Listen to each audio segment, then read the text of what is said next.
On the campaign trail today, Donald Trump rehashing his fight with the media.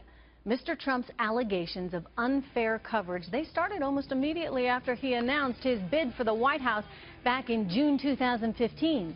And since then, the billionaire businessman has called many in the media, quote, dishonest and part of a rigged system that is working against him and his supporters.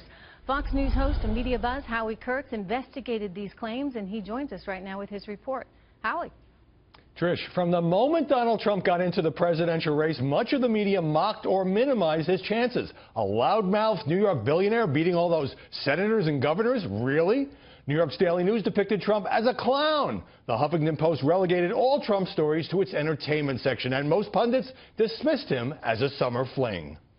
I think this is Donald Trump's biggest day, and he will be ignored from henceforth. And we better be ready for the fact that he might be leading the Republican ticket next. I know you don't believe that, but I want to go on. But the laughter faded as Trump all but clinched the nomination. New York Times columnist David Brooks said he was surprised by Trump's success because he spent too much time with affluent professionals like himself. I didn't think, not only did I not think he would win, I didn't think he was really running for president. I thought he was trying to drum up some kind of publicity for himself. Now, with Trump slipping in the polls, much of the media is again suggesting or flat out predicting that he can't beat Hillary Clinton. The Republican nominee, meanwhile, practically made press bashing part of his platform. He skipped a Fox News debate while feuding with Megyn Kelly. He yanked the press credentials of such media outlets as The Washington Post and Politico, and now refuses to appear on CNN and MSNBC. We're going to punch through the media. We have to. The New York Times is totally dishonest. Totally dishonest. And CNN, boy, to CNN, it's like all Trump all the time. All Trump all the time. You walk out of an interview, you said, that was a good interview, and then you get killed for the rest of the weekend.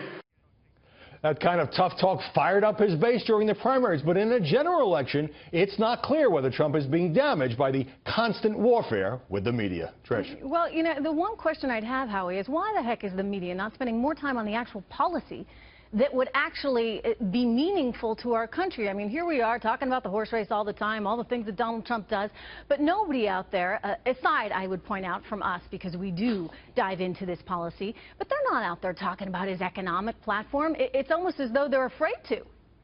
Well, the press is addicted to polls and flap of the day and insults and all of that. But what's happened now is that day by day, hour by hour, really, you have all of these controversies swirling around Trump, some of them media-generated, some of them self-generated, and very little devoted to Hillary Clinton, who I think is deliberately trying to make little news and let the media and Trump box it out in the ring. I mean, it's been 252 days since she had a press conference, so she's certainly trying to stay out of the headlines and perhaps let him grab the spotlight for attention that she doesn't want. Howie, stay with me. Joining our conversation with Howie Kurtz, we have Nellie Goulan. She is the former president of entertainment for Telemundo and the author of the New York Times best-selling book, Self-Made. Nellie, good to have you here, and forgive me, it's Goulan. I do want to ask you, you know, it's been remarkable in that we've seen a tremendous shift, I think, in how politics is done, the politicking, if you would, of this campaign, in that Donald Trump's out there tweeting.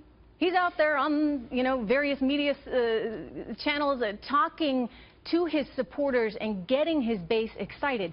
Does this mean that going forward there is going to be a real shift in accessibility of politicians? Well, I think so. I mean, look, he is a TV person. I mean, I was on Celebrity Apprentice with him. He's someone who knows how to be scandalous, and we as the public love scandal and love arguing, and everything we're talking about today in the media, I mean, it's all changed because he is the first real TV personality president. Yes, but it's one thing, right? President. It's one thing to have scandal on a reality TV show. It's another thing to have scandal when you're running for president. That's right. And I think, you know, as someone who just wrote a book about women and Latinas being the emerging market and the fastest growing entrepreneurs, I feel like he's missed the boat on talking about women like me. And he's not talking to us. So we're sitting here going, oh, my God, all this scandal. And you're right. We're not talking about the facts. We're not talking about the public that's out there that really wants real things talked about. We need to spend time on that policy because there's a lot of meaty stuff for us to all chew into. Thank you so much. Good to have you here, Nellie and Howie.